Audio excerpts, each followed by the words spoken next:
Cripps mission वर्ष 1942 में British सरकार द्वारा भारत भेजा गया था। इसका नेतृत्व सर स्टैफोर्ड क्रिप्स ने किया। वे ब्रिटिश युद्ध मंत्रिमंडल के सदस्य थे और भारत में राजनीतिक संकट को हल करने तथा भारतवासियों को द्वितीय विश्व युद्ध में सहयोग के लिए राजी करने आए थे। मिशन भारत में 22 मार्च 1942 को पहुंचा और लगभग 11 से 12 अप्रैल 1942 तक भारत में रहा। द्वितीय विश्व युद्ध के दौरान ब्रिटेन को जापान से खतरा था। सिंगापुर और रंगून जैसे क्षेत्रों पर जापान का कब्जा हो चुका था।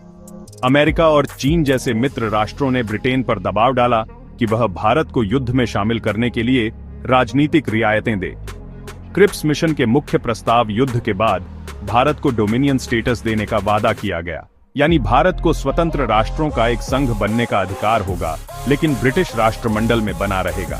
स्वतंत्र भारत के लिए एक संविधान सभा बनाई जाएगी। उसके सदस्य भारतीय होंगे और वे अपना संविधान स्वयं बनाएंगे। यदि कोई प्रांत चाहें तो वे नए संघ में शामिल न होकर स्वतंत्र रह सकते हैं। युद्ध के दौरान ब्रिटिश वायसराय के नेतृत्व में एक कार्यकारी परिषद बनेगी, जिसमें भारतीयों को भी प्रमुख स्थान मिलेगा। सिर्फ रक्षा विभाग ब्रिटिश के पास रहेगा। भारतीय प्रतिक्रिया कांग्रेस पार्टी ने प्रस्तावों को अस्पष्ट और अपर्याप्त बताते हुए अस्वीकार कर दिया।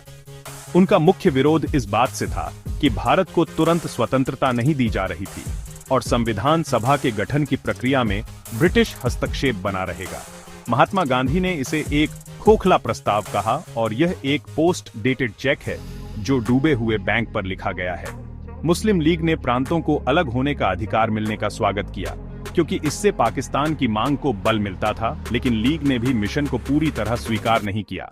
निष्कर्ष, क्रिप्स मिशन पूरी तरह असफल रहा। इसके असफल होने के बाद ही कांग्रेस ने अगस्त क्रांति यानी भारत छोड़ो आंदोलन की रूपरेखा बनाई, जो 9 अगस्त 1942 को शुरू हुआ।